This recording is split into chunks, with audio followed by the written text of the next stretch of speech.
First of all, good evening, everybody, my senior professors and chief guest of this sessions. My name is Harsh Kumar Jha. I am pursuing Bachelor of Art in Delhi University from Shamlal College. Recently, in 2025, I completed my graduation, but I am doing fourth year because I want to enhance my knowledge, ability in a history. That's why I'm doing fourth year. Today, I am taking the topic of the USA, United States of America. This topic is not connect to the present contest. What is happened in the recent time? This is not connect to that part. I am taking this topic in that scenario where we think about USA is a superpower, and like this is a superpower, and India also want to become an Vikshit Bharat in 2047. So हमें USA से क्या सीखना चाहिए और कैसे सीखना चाहिए और उसके पीछे क्या-क्या चैलेंजेस होते हैं, उसको कैसे हम फुलफिल कर सकते हैं। तो इस टॉपिक को मैं इस तरीके से लेके आऊँगा आगे। और thank you for all. If you give me the permission, then I start my topic. So first of all, I take the introduction in that portion. So okay. So in a 1776 USA got independence. 1776 में USA को आज़ादी मिली और उस to centuries में वो अपने आप को इतना डेवलप कर लिया कि वो आज के टाइम का एक सुपर पावर कहाया जाता है। बिकॉज ऑफ दैट कि उसने पहले आइसोलेशन में अपने आप को डेवलप किया। आइसोलेशन का मतलब वो अपने आप को वर्ल्ड के सामने नहीं रखा। उसने 5 मतलब कुछ-कुछ फैक्टरों पे उसने अपना काम किया, जैसे कि इकोनॉमी, जैसे कि ज्योग्राफी, जैसे कि पॉलिटिकल, जैसे कि security, and most important is that military. So मैं इस पार्ट को इस जो टॉपिक है राइज़ ऑफ यूएसए, सो इस टॉपिक को मैं 5 डायमेंशन में डिवाइड करने की कोशिश करूँगा, जिसमें पहला डायमेंशन होगा मेरा geography. Why I am taking about the first topic in geography? Because जो यूएसए कॉन्टिनेंट है coming from the north America, and north America 2 ocean से अपने आप को कवर करता है। I show in the map, so it give the good idea. Yes, it is a USA, United State of America. It's cover to the Pacific Ocean and Atlantic Ocean. Pacific Ocean and Atlantic Ocean give the natural boundary to protect their state, to protect their sovereignty. Because we know, हमें ये पूरा proper पता है कि हमने इतिहास में ये चीज देखा है कि कोई भी स्टेट, कोई भी अदर स्टेट आउटर इन्वेजन सबसे ज्यादा था। आउटर इन्वेजन सबसे ज्यादा का कारण यहाँ पे इनकी सॉवरेनिटी प्रोटेक्ट नहीं की जा सकती थी। मगर जो यूएसए है, यूएसए दोनों पार्ट से कवर है ओशियन से, तो इसको आउटर इन्वेजन से कोई कोई डर नहीं था। वो अपने आप को एक अंदर ही से डेवलप कर रहा था। सेकंड कंटेस्ट इज दैट इसकी फर्टाइल लैंड। जो यूएसए का फर्टाइल लैंड है उसको अलग बूस्ट देता है to the agriculture. Agriculture means of that अगर हम एग्रीकल्चर फील्ड में अपने आप को बूस्ट कर रहे हैं, अपने आप को आगे कर रहे हैं, तो कहीं ना कहीं वो एक तरीके से पॉजिटिव बूस्ट देता है उस इकोनॉमी को ग्रोथ होने में। बिकॉज अगर हम एक एक एक नेचर देखें कि अगर कोई भी सोसाइटी में, अगर उनकी कोई भी ज्योग्राफी में उसकी फर्टाइल लैंड है, फर्टाइल लैंड के साथ उसके पास नेचुरल रिसोर्स है, तो वो अपने नेचुरल रिसोर्स को लेके आगे बढ़ता है और उस नेचुरल रिसोर्स को अच्छे तरीके से यूटिलाइज करने की कोशिश करता है। ये हमें शोकेस करता है एक गुड एग्जांपल लेके USA, United State of America. Then I taking the minerals part of that portion कि अभी like in a present contest minerals is become the gold. अगर जिसके पास मिनरल्स है वो अपनी इकोनॉमी में बहुत आगे बढ़ जाता है। बिकॉज मिनरल्स टेक्नोलॉजी में यूज होते हैं और वो एडवांस टेक्नोलॉजी में। और हम एक तरीके से यूएसए को इसलिए भी जानते हैं क्योंकि यूएसए के पास एक एडवांस टेक्नोलॉजी है, एक एडवांस मैन्युफैक्चरिंग टेक्नोलॉजी है, जो शोकेस करता है USA is a super power country. जो उसके जो मिनरल्स है, जो क्रिटिकल मिनरल्स है, उसको एक पॉजिटिव बूस्ट देता है इस सिचुएशन में ग्रोथ होने में। Then like in a most important topic is that marine ecosystem. We saw this situation कि हमें ये देखने को मिल रहा है कि दोनों साइड से ओशन से ढका हुआ है। जब ओशन से ढका है तो एक ज्योग्राफी में एक इंपॉर्टेंट कॉन्सेप्ट होता है current, warm current and cold current. जो ऊपर से वार्म करंट, जो नॉर्थ नॉर्थ पोल के साइड से, नॉर्थ पार्ट से कोल्ड करंट आते हैं और साउथ साइड से वार्म करंट जाता है। जब ये कोल्ड एंड वार्म करंट आके आपस में मिलता है तो एक फिशिंग इंडस्ट्री को एक पॉजिटिव बूस्ट देता है। तो ये जो यूएसए है इस चीज को लेके अपने आप को पॉजिटिव सिचुएशन क्रिएट करता है और ये अपने आप में एक बहुत इंपॉर्टेंट शो करता है कि yes it is a growing power. Second is that I take the topic of the in the dimension of the polity. So it is like that type of position we all know कि अगर किसी country की stable political system है, तो वो अपने आप की एक सॉवरेनिटी को मेंटेन रख के अपने आप को ग्रोथ करने की कोशिश करता है। लाइक यूएसए फोकस करता है कॉन्स्टिट्यूशनल डेमोक्रेसी में। उसकी जो गवर्नमेंट है, उसकी जो पॉलिटिकल सिस्टम है, कॉन्स्टिट्यूशन से चलता है। कॉन्स्टिट्यूशन एक रिटन कॉन्स्टिट्यूशन होता है, तो उसको एक अलाउ करता है कि आप कैसे अपने आप को गवर्न करोगे, कैसे अपने आप को चलाओगे। और यूएसए एक चीज पे और बिलीव करता है, सेपरेशन ऑफ पावर की आपकी जो डिफरेंट डिफरेंट ऑर्गन है, लेजिस्लेचर, एग्जीक्यूटिव, जुडिशरी, वो अपना काम अपने करेगी, किसी काम में इंटरफेयर नहीं करेगी, जिससे उनको एक पॉजिटिव बूस्ट मिलता है कि अपने पॉलिटिकल सिस्टम को आगे लेके चले और ये पॉलिटिकल सिस्टम उसके डोमिनेंस को इनहांस करने में मदद करे। Second, I take the topic of the in the contest of the society.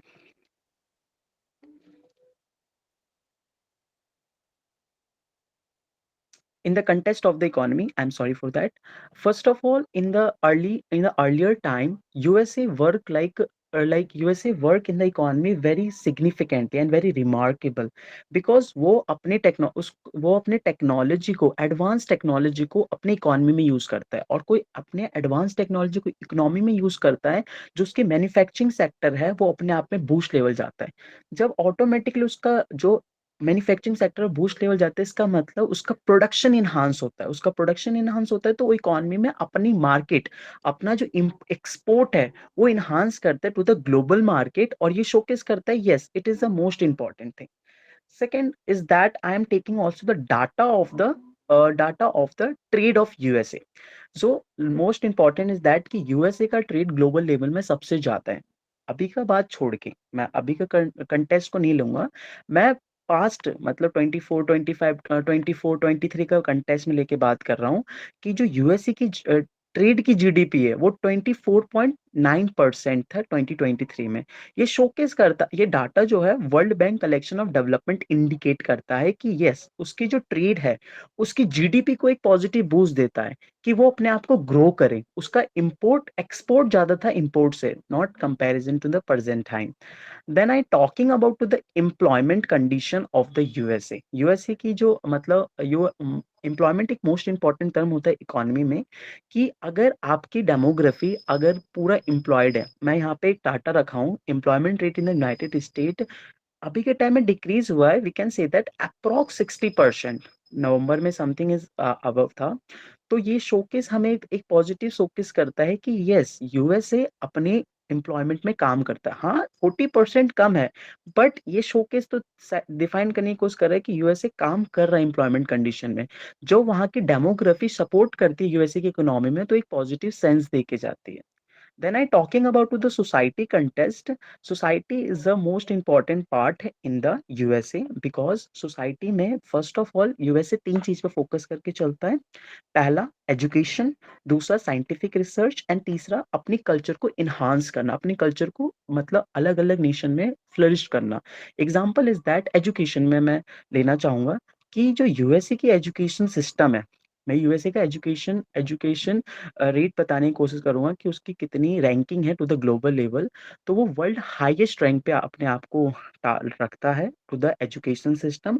और उसके कुछ university is a top level, like example Stanford, MIT, Harvard.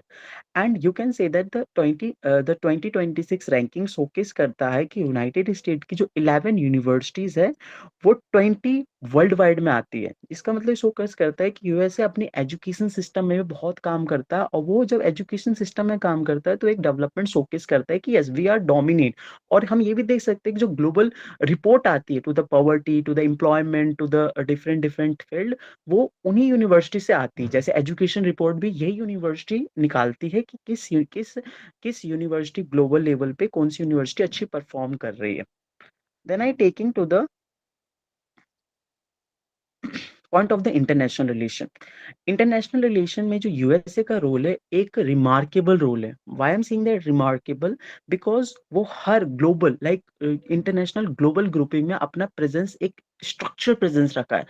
अभी के लाइक यूनाइटेड नेशन में वो अपनी पोजीशन ऐसे लेवल पे रखा है कि उसके पास वीटो पावर है। आईएमएफ में वो फंडिंग देता, मतलब फंडिंग करता है, जिसको उसका मतलब पूरी सपोर्ट आईएमएफ का होता है। वर्ल्ड बैंक में उसका ज्यादा प्रेजेंस है। और NATO, North Atlantic Treaty Organization, जिसे शोकेस करता है कि इंटरनेशनल रिलेशन में यूएसए का presence is very good. And वो अपने प्रेजेंस से अपने आप को एक ऐसे लेवल पे ले जाता है जो शोकेस करता है कि yes, I am the super power in the nation. Then I talking about to the yes, United state की मिलिट्री स्ट्रेंथ। यूनाइटेड स्टेट की जो मिलिट्री स्ट्रेंथ है वो हम सबको पता है कि सबसे एडवांस, सबसे टेक्नोलॉजिकल और सबसे अच्छी टेक्नोलॉजी जो यूज करता है मिलिट्री में वो यूएसए करता है। अगर मैं यहाँ पे एक छोटा छोटा मतलब पॉइंट रखा हूँ जिससे उनके शोकेस करेगा कि एक्टिव पर्सनल उनके पास 1.3 मिलियन है अप्रॉक्स। उनके पास रिजर्व फोर्स है 800,000। मिलिट्री बजट वो अपने अपने मिलिट्री के बजट पे $850 billion, largest in the world. And then उनकी जो अकाउंट है for nearly 40% global military expenditure करता है। यहाँ पे मैंने एक ग्राफ मतलब एक पिक्चर शोकेस किया है कि ये शोकेस करता है कि कितना उनके पास कैपेबिलिटी है, कितने उनके पास स्ट्रेंथ है in helicopter, in the transport, in the fighter, in the others etcetera that. और उनके पर्सनल कितने।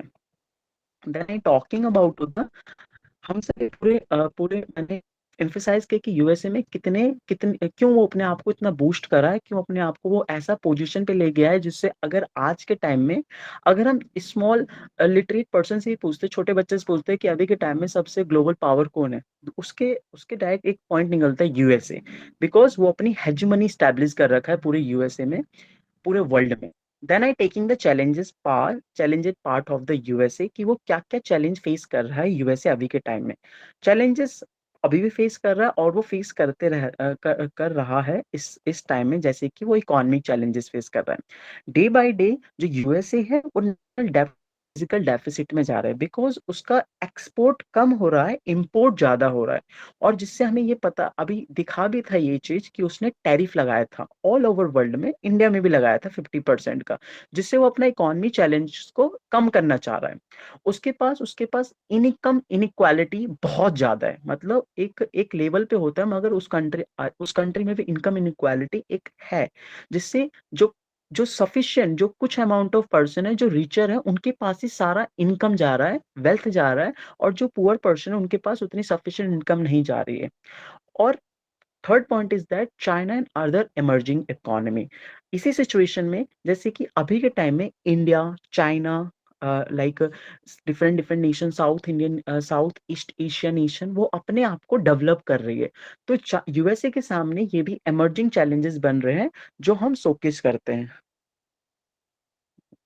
Then social challenges also like raising social inequalities, uh, social challenges also showcase in that situation like raising social inequality। हम सबको पता है कि inequality हर जगह होता है, in the basis of economy, in the basis of caste, in the basis of uh, racial, but in the basis of social। but USA में जो racial inequality होता है ना वो अलग लेवल पे होता है। कि अगर आप ब्लैक हो, if you are black then you face lots of exploitation, discrimination and untouchability in that manner. तो सोशल चैलेंजेस में एक बहुत बहुत नेगेटिव पॉइंट है जो यूएसए की सोसाइटी से देखने को हमें मिलता है। उसके बाद gun violence and publicly safety concern. हर वहां पे मतलब जैसे कि स्कूलिंग कल्चर में स्कूलिंग कल्चर में वहां देखा जाता है कि छोटे छोटे बच्चों के पास गन रहता है। छोटे छोटे बच्चे ड्रग्स में इन्वॉल्व है यूएसए में, मतलब means of that 78 something, that I have no proper data. But I listen this news in past days कि यूएसए के स्कूलिंग में ड्रग्स लिया जाता है, और वो एक तरीके से शोकेस करता है कि उसकी सोसाइटी किस साइड टिल्टेड हो रही है। सोशल चैलेंजेस में एक बहुत बड़ा प्रॉब्लम है immigration and demography tension. Immigration एक अपना प्रॉब्लम है कि यहाँ से मतलब डिफरेंट डिफरेंट वर्ल्ड से यूएसए में जाते हैं because standard of improve the standard of living. मगर जो यूएसए के पीपल है वो ये सोच रहे हैं कि हमारे पास आ रहे तो हमारा हमारा एम्प्लॉयमेंट, हमारी जो जॉब है वो जा रही है, जिससे आपस में कॉन्फ्लिक्ट हो रहा है। और ये डेमोग्राफी टेंशन क्रिएट कर रही है उस स्टेट में, उस टेरिटरी में और उस कंट्री में। Then I taking to the political challenges. Political challenges एक अपना प्रॉब्लम है और वो बहुत डीपली प्रॉब्लम है, like deep political polarisation and partition grid lock.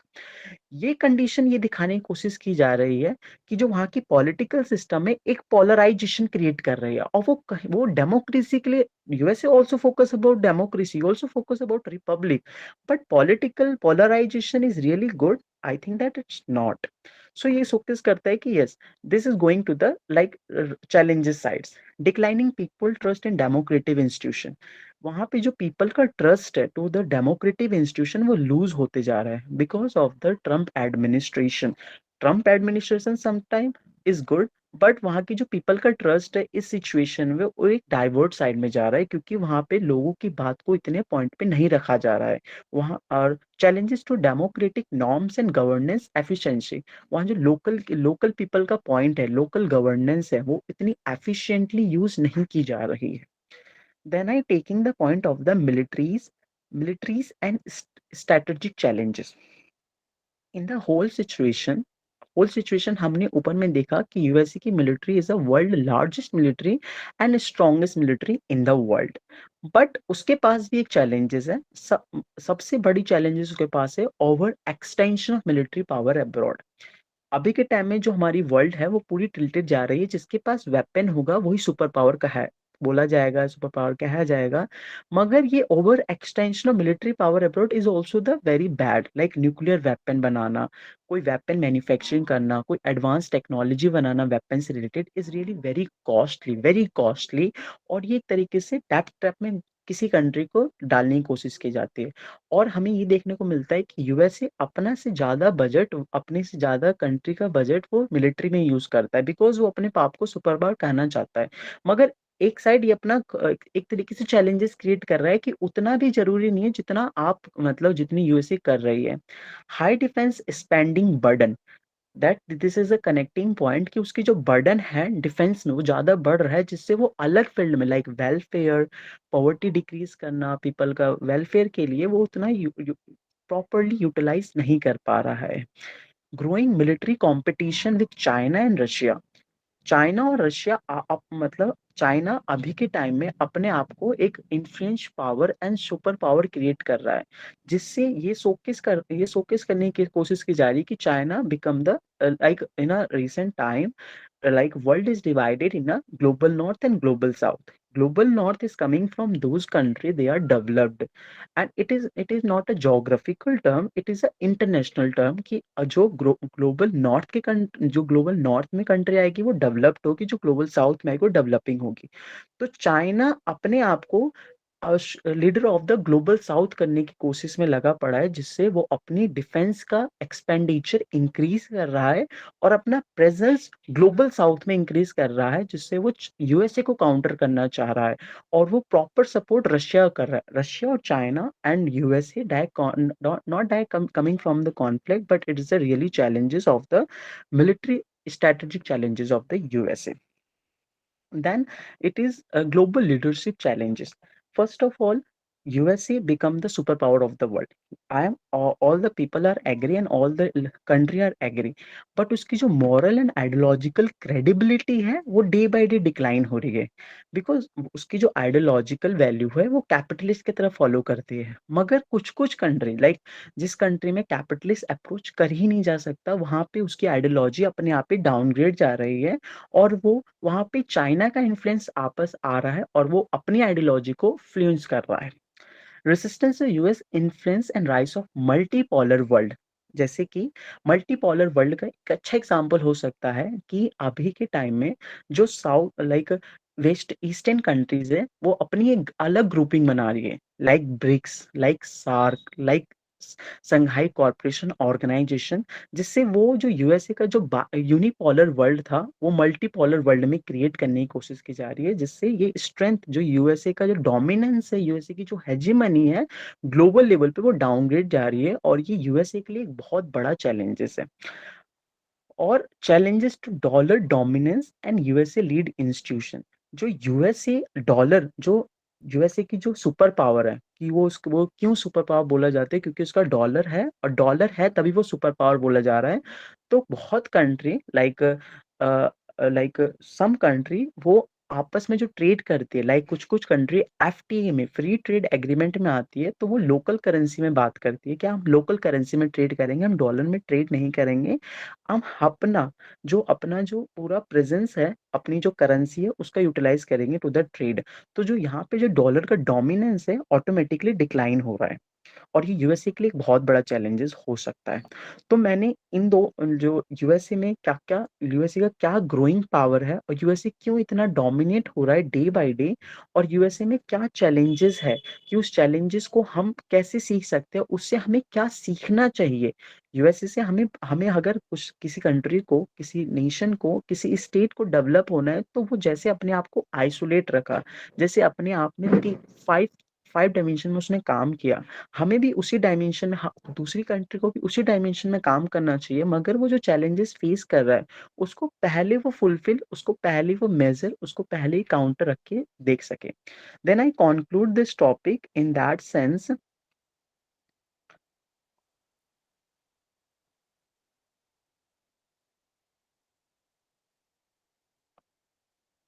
Yes. Despite its unmatched economic scale, military strength, and institutional influence, the United States today stand at a critical crossroad.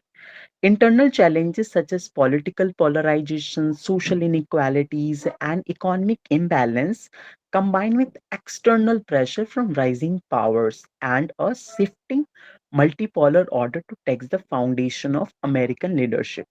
The future of USA dominance will depend not merely on its ability to project power, but on its capacity to renew democratic legitimacies at home, adapt strategical abroad, and lead through cooperation rather than coercion.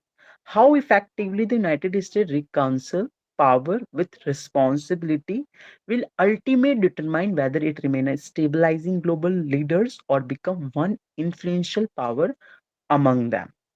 Thanking for that. Thank you so much, Harsh. That was indeed a very magnificent presentation you have made today. आपने पूरे USA की USA की dominance के construction को बताया है और you also told us that Indeed USA is a power concentrated but it also raises concerns like what sort of global intentions it holds and what are the consequences of its foreign policy. So that was indeed a very wonderful presentation. I culminated some of the questions from your presentation, so let's have some kind of quick Q&A session. The first question which I really wanted to ask is, आप बता रहे थे कि USA एक बहुत power concentrated state है या फिर कंट्री है. Uh, चीन या चाइना का जब डेवलपमेंट हुआ तो उस टाइम पे यूएसए का ये जो पावर कंसंट्रेशन है ये किस तरीके से इफेक्ट हुआ. This is the first question I would like to ask you. Yes, जब चाइना डेवलप कर रहा था तो यूएसए का पावर उस टाइम कैसा था? यही क्वेश्चन होगा आई थिंक। हाँ, यस. यस, जो चाइ मतलब जैसे कि मैंने एक पॉइंट यहाँ रखा था, आइसोलेट पावर। हमने जब देखा, जब चाइना डेवलप्ड हो रहा था, जब चाइना नॉट डेवलपिंग, चाइना जब अपनी इकोनॉमी में काम कर रहा था, चाइना जब अपने टेक्नोलॉजी में काम कर रहा था, चाइना जब अपनी मिलिट्री में काम कर रहा था, वो पूरा आइसोलेट हो गया था, वो किसी को नहीं दिखा Also, रहा। one minute. You can stop your presentation now, Harsh. Okay. Yes.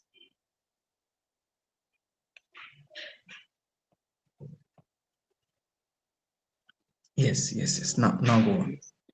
सो जैसे कि ये क्वेश्चन, जब चाइना डेवलप हो रहा था, चाइना जब अपने अपनी इकोनॉमी को डेवलप कर रहा था, तो वो एक आइसोलेट फॉर्म में चला गया था। आइसोलेट फॉर्म का मतलब वो किसी को नहीं दिखाया कि मैंने क्या किया।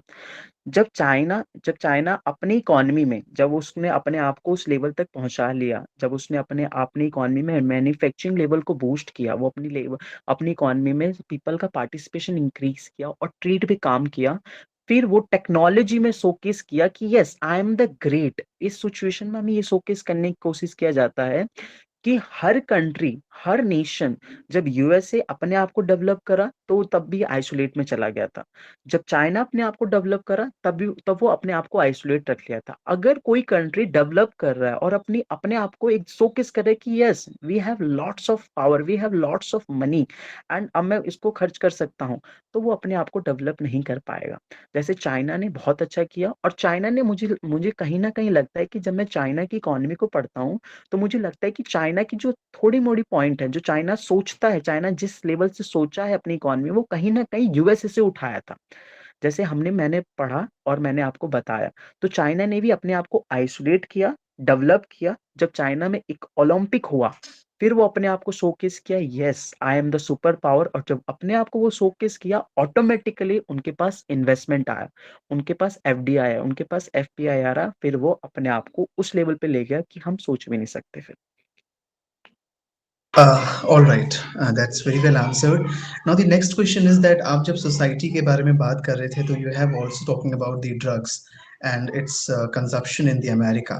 तो present time में इस तरीके की ढेर सारी problems हैं, internal challenges हैं जो America, despite being the fact that it is a global power, despite being the fact it is facing such kind of internal challenges. So, would you like to mention some of those internal challenges of the America, which, USA, which uh, it is facing right now? Yes, okay. So internal, like अगर हम किसी context में बात करते हैं, तो अगर किसी कंट्री को डेवलप करना है तो उसका internal sovereignty is also important to the external sovereignty. Internal sovereignty का इसका कॉन्सेप्ट ये है कि आपकी इकोनॉमी में, आपकी सोसाइटी में कैसे लोगों का पार्टिसिपेशन है, आपके कैसे लोग आपके पास सपोर्ट कर रहे हैं।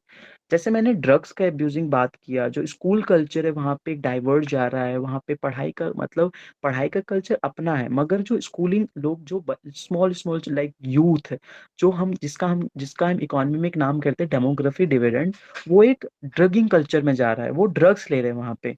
और ड्रग्स मतलब इसका मतलब ये नहीं कि वो अपने आप को गलत साइड ले जा रहे हैं। वो अपने आप को तो गलत साइड ले जा रहे हैं, मगर अपने सोसाइटी को गलत साइड ले जा रहे हैं। दूसरा पॉइंट, कि आपने पूछा क्या क्या सोसाइटी के प्रॉब्लम है। सोसाइटी में वहाँ पे इनइक्वालिटी अपने लेवल पे है। इनइक्वालिटी मतलब वहाँ पे रेशियल डिस्क्रिमिनेशन है, जेंडर इनइक्वालिटी है। हम हमेशा शोकेस करते हैं कि जब कोई भी कंट्री अपने आप को डेवलप करते, अपने आप की जो अपनी इकोनॉमी को, अपनी सोसाइटी को डेवलप करती है, तो इक्वालिटी रखना कोशिश जरूर करती है। जैसे यूएसए ने भी किया, यूएसए ने अपना कॉन्स्टिट्यूशन में प्रॉपर डाला। मगर मैं एक क्वेश्चन पूछना चाहूंगा, यूएसए ने विमेन्स को कब वोटिंग राइट दिया? To the earlier age, to the 20th century. तो ये शोकेस किया जा रहा है कि वहाँ पे जेंडर इनइक्वालिटी भी अपने लेवल पे है। अपना इक्वालिटी के चक्कर में वो अपनी सोसाइटी को एक डाउनग्रेड कर रहा है। बस ये एक इम्पॉर्टेंट पॉइंट है कि वो ना सामने से दिखाता नहीं है कि yes I am not do, वो सामने से ये शोकेस करता है कि yes I am the super power. और वो अपने सारे न्यूज़पेपर्स, सारे मीडियाज को अपने कवर रखता है, जिससे उसकी जो न्यूज़ है, जो इम्पोर्टेंट बॉटम डाउन न्यूज़ है, जो बॉटम लेवल न्यूज़ है, वो कभी भी अप ग्राउंड नहीं जाए, वो कभी भी जियो पॉलिटिक्स में नहीं जाए, और हमें कुछ इंपॉर्टेंट बात हम तक कभी नहीं आता है। All right, means despite being the fact that it is a powerful nation, it hinders its challenges within its own circle. All right. The next question which I'm asking is कि USA की जो army power है उसने during this whole course of time किस तरीके से world political affairs को या पॉलिटिकल इवेंट्स को अफेक्ट किया? ओके, सो यहाँ पे एक छोटा सा एग्जांपल लूंगा अफगानिस्तान का। Afghanistan is the type of state where अभी के टाइम में वो एक मिलिटराइजेशन है। वहाँ पे कोई गवर्नमेंट रूल नहीं करती है, बट वहाँ पे एक बेस है जिसको यूएसए हेल्ड करता है। तो जो अमेरिका की मिलिट्री है, अमेरिका जो मिलिट्री स्ट्रेंथ है, वो ऑल ओवर वर्ल्ड में जाता है कि मेरा बेस बने। वो अभी के टाइम में वेस्ट ईस्ट एशिया में बना रखा है बेस, और डिफरेंट डिफरेंट नेशन में बेस बना रखा है कि वो अपनी कैपेबिलिटी के हिसाब से अपनी स्ट्रेंथ डिसाइड करे कि अगर मेरा प्रेजेंस इस वाले नेशन में रहेगा। अगर अभी के टाइम में वो बलद्राम, अफगानिस्तान में एक बेस है नोन एज बलद्राम समथिंग।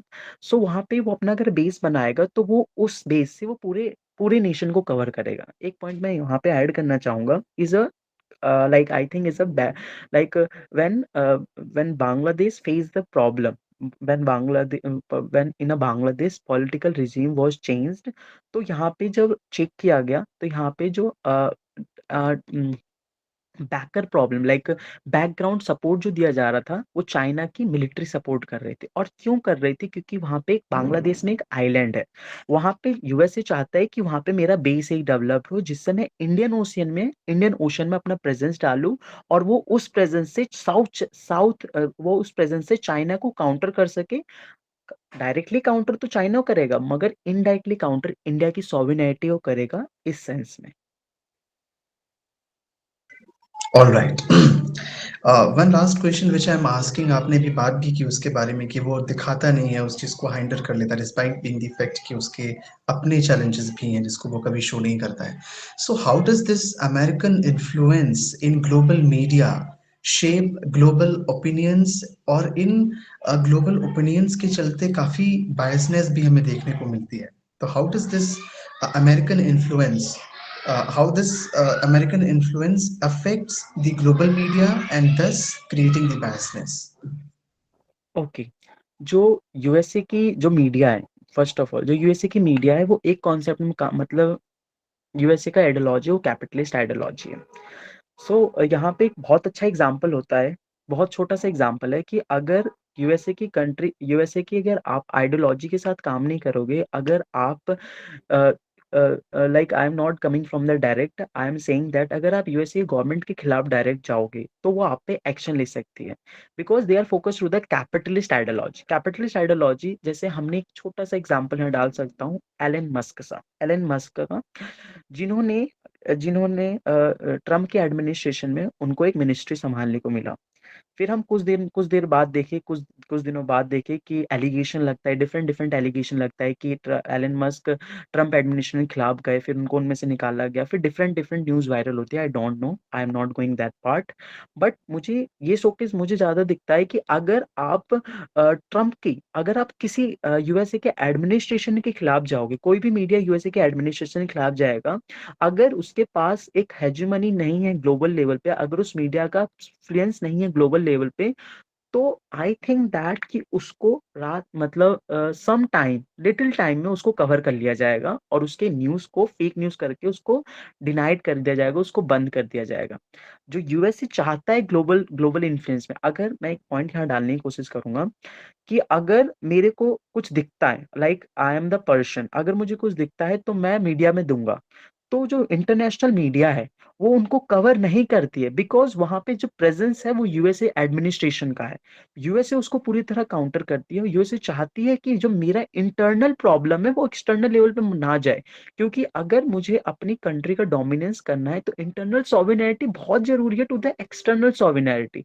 मैं अपने लेवल को शोकेस कर रहा हूँ कि yes I am the more powerful nation, तो मैं अपनी इंटरनल सॉवरेनिटी को शोकेस करूंगा, और वो यूएसए यही चाहता है कि मेरी इंटरनल सॉवरेनिटी कभी मिस ना हो।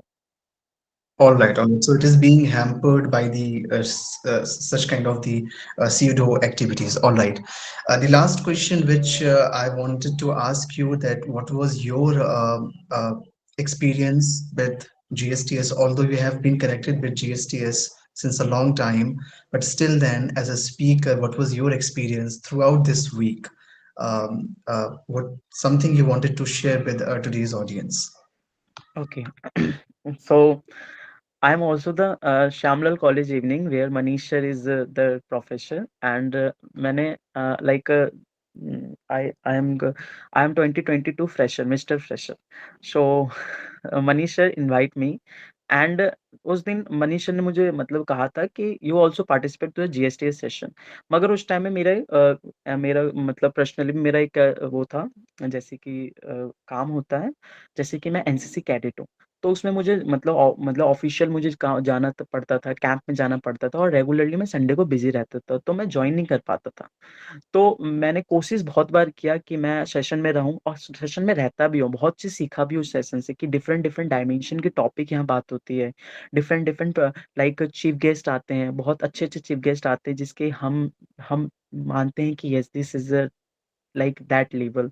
और आज के जो चीफ गेस्ट है वो भी मतलब एक ऐसे स्टेटस से, मतलब एक ऐसे कंडीशन से आ रहे कि yes I know this is really very good for me, and it's my first time like coming from the that type of meeting, not it's my first time, it's the second time. First time मैं एक शैलेंद्र भैया के साथ group meeting, आप एक group meeting group disc वो हुआ था, तो उसमें मैं पार्टिसिपेट किया था। मैंने अपना 2 मिनट, 3 मिनट का, 5 मिनट का अपना पॉइंट रखा था सर के सामने।